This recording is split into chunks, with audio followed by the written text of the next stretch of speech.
মাত্র ২ মিনিটে ফেসবুক পেজের ইউজার নাম পরিবর্তন করুন। আমাদের অনেক সময় কিন্তু ফেসবুকের পেজের নামের সাথে মিল রেখে আমাদের ইউজার নামটি সেট করতে হয়। তো আজকের এই ভিডিওতে A to Z দেখাবো, আপনারা কিন্তু শিখতে পারবেন। তো বেশি কথা বলবো না, চলে যাই মূল ভিডিওতে।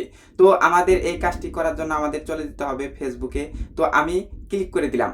ক্লিক করে দেওয়ার পর দেখতে পারছেন এখানে কিন্তু 3 লাইন রয়েছে বা প্রোফাইল রয়েছে, এটাতে আপনাদের ক্লিক করে দিতে হবে।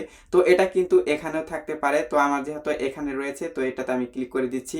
তো এটাতে ক্লিক করে দেওয়ার পর একটু আপনাদের নিচের দিকে চলে আসতে হবে। তো আমি নিচের দিকে চলে এসেছি। তো এখানে আসার পর আপনাদের এখন যে কাজটা করতে হবে, এই যে দেখতে পাচ্ছেন সেটিংস এন্ড প্রাইভেসি, এটাতে আপনাদের ক্লিক করে দিতে হবে। তো সেটিংস এন্ড প্রাইভেসি এটাতে আমি ক্লিক করে দিলাম। এটাতে ক্লিক করে দেওয়ার পর দেখতে পাচ্ছেন নিচের দিকে একটি অপশন রয়েছে সেটিংস, এই সেটিংস নামে এই অপশনে আপনাদের ক্লিক করে দিতে হবে। তো এটাতে আমি ক্লিক করে দিলাম। এটাতে ক্লিক করে দেওয়ার পর আপনাদের আরো নিচের দিকে চলে আসতে হবে।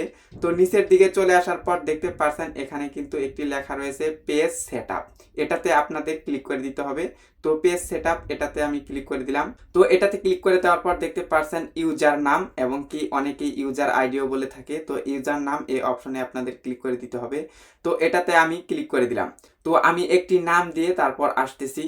তো দেখতে পাচ্ছেন আমি কিন্তু একটি ইউজার নাম দিয়ে দিয়েছি। তো এই নামে কিন্তু অন্য কোনো ব্যক্তি ইউজার নাম তৈরি করতে পারবেন না। তো আমি কিন্তু ইউজার নামটি দিয়ে দিয়েছি। তো আমাদের এখন যে কাজটা করতে হবে, সেভ নামে যে অপশনটি দেখতে পাচ্ছি এটাতে আমাদের ক্লিক করে দিতে হবে। তো সেভ নামের অপশনে আমি ক্লিক করে দিলাম। তো ক্লিক করে দেওয়ার পর দেখতে পাচ্ছেন একটু লোড নিচ্ছে। তো দেখতে পাচ্ছেন আমার কিন্তু কাজটি সম্পন্ন হয়ে গিয়েছে। তো